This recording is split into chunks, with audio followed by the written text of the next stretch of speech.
My name's Margo Oviedo, and the only reason I'm doing this, I had the surgery December 2nd of last year, 2008.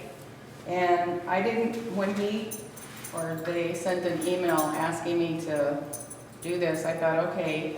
And I wanted to see, because I couldn't see it. When you're sitting where I sat, you're always looking that way. So I decided to go into my closet and get my old stuff out. Long story short, this is a belt that I bought 3 months ago with an extra 5 holes in it because I can't spend $300 on 2 pairs of pants and a belt all the time. So I put the belt on. And these pants, I weighed in at 398 when all this started, and I did the same thing she did and got on the scale. And this morning, I was weighing in at 230. But I just could not believe when I put these on how big they were, which is why I say I'm going to strip, because now I'm down here. These are pants that fit pretty snug about 3 months ago. And now they're loose, and I actually have them pinned 2 inches or an inch on each side. So that's that. This is where I'm at right now.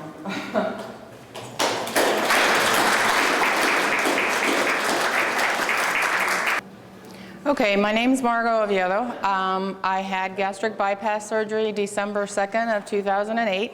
Dr. D was my physician.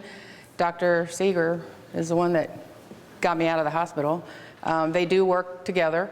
The reason I had the gastric bypass over the lap band is because 2 reasons. Number one, I'm a klutz, and I just felt that if I had anything inside me that wasn't normal like, it would probably break.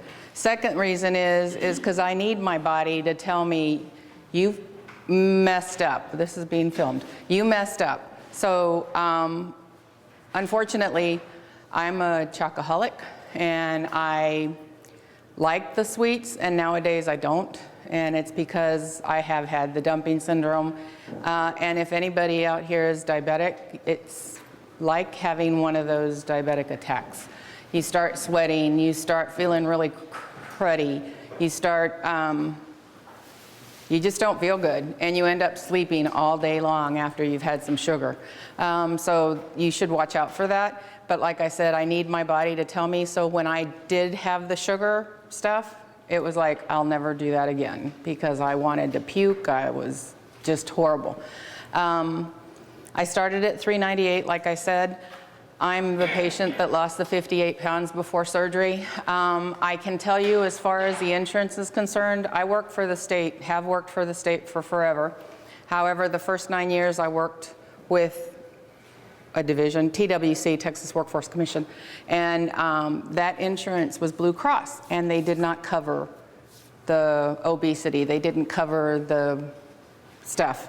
So I had come to one of these in 2007, and I didn't know how much I weighed because I had gone to the doctor and I stepped on the scale and it never went down, you know? So it felt really bad, but I didn't know how much I weighed. I knew it was over 400 pounds.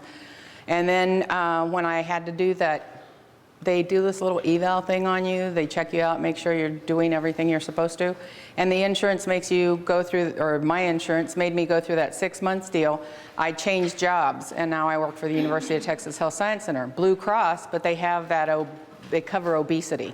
So they allowed the insurance, allowed the gastric bypass. And it makes sense because they didn't want to spend the money for the high blood pressure medication, the fluid medication, all this stuff that I was taking, my CPAP machine, all of that stuff. They didn't want to spend the money on it. After I had the surgery, I never once used the CPAP machine. And this was, I got out of wherever the hospital is to nothing for CPAP machine. When I had to lose the weight, and that's the good thing about going through the 6 months, I really do believe it's kind of gets you ready. Yeah, because I really did think when he said you got to lose 20 pounds before you have surgery, I'm sitting there going, great. I'm not going to be able to have a surgery because I ain't going to lose the weight.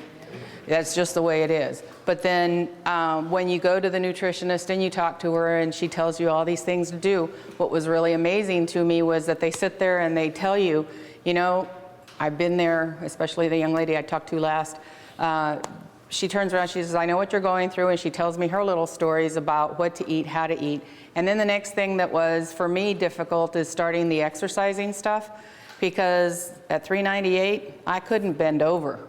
You know, I couldn't bend down. I couldn't do anything. And I finally got the pelotas to ask her, what do you do? What do you do for, how do you do a sit-up? How do you do, because I can't get on the floor. And she actually showed me alternative types of exercising to do rather than, you know, that kind of thing. And going every month was giving me an opportunity to get ready for the big loss. And it also got me ready to be able to eat the way I needed to eat, because I'm used to the tortillas and to the mole and to the, you know, you name it, it was all there. So I had to get used to, instead of flour tortillas, let's go with corn. Instead of, you know, potatoes, let's do veggies. I don't remember. The only veggie I know is like jalapeno and cilantro and things like that. It's like, you know, so it's like, okay, I'll try okra, I guess, you know, whatever. But it's just those kind of things that you have to get used to, and the nutritionist through that 6-month period helped me get through. One big thing, I was a major Coke addict, and I'm talking Coca-Cola, not cocaine. I was a major Coca-Cola, Dr. Pepper addict. I would drink carbonated beverages and I started drinking water instead of Coke, and she had told, and fried chicken. I loved fried chicken. And I could eat a bucket of chicken, you know, and now it's amazing, because I went to the nutritionist. She's going, okay, this month, why don't we get rid of the Cokes? No more carbonated beverages, because you're going to have to get used to it. It's like, okay, fine. In that month that I didn't drink a Coke, that's all I did is stop drinking carbonated beverages. I lost 13 pounds. It was a trip, and I didn't do anything else. I parked my car a little farther from the office, you know, things like that, but that was it. And then I got to a plateau, and she's like, okay, what are you doing? What's going on? And it's like, oh, I know what I did. I ate 12 pieces of chicken yesterday, a chicken and a half, okay? So she's like, all right, what kind of chicken? Church's, it's my favorite. And she's like, nope, let's try to get off the fried foods. Anything fried you want to get off of, okay. And that was difficult, but I did it. I boiled my chicken, I baked my chicken, and you know what? Chicken's got a lot of fat in it, even though they say it's good for you, because I started taking the skin off the chicken, and it's like, look at all this slimy yuck. But anyway, so I started doing all of that stuff, and I lost another 10 pounds. And before I knew it, came time for surgery, and he freaks out because I'd lost 58 pounds instead of 20. But that was actually good for me, because I could feel my knees starting to work a little bit better, but not as much as they're working now. There is a side thing that happens when you lose all this weight. They mentioned you feel younger and you're doing all these things. I'm 50 years old. I had surgery when I was 50. And the thing that happens is that you all of a sudden start doing things that you used to do 30 years ago.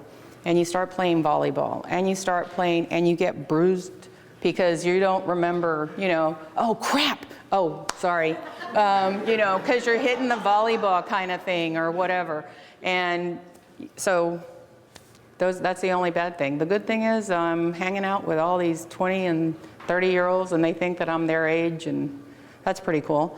But clothes, as he said, you go through clothes. Thank God my mom's a seamstress. You guys might want to learn how to sew, because that's what you can do. And as far as the doctor's office, they're the greatest. Not only is Dr. DePerrier and Dr. Seeger online, you can email them. They will answer you like the next day or the day after, and they're personable, and you go in, and it's not one of these. One thing is the chairs. To be honest, when I went in, it's like I get to sit in a chair that fits, and I don't end up coming up with it, you know, because that's what happens at my other doctors.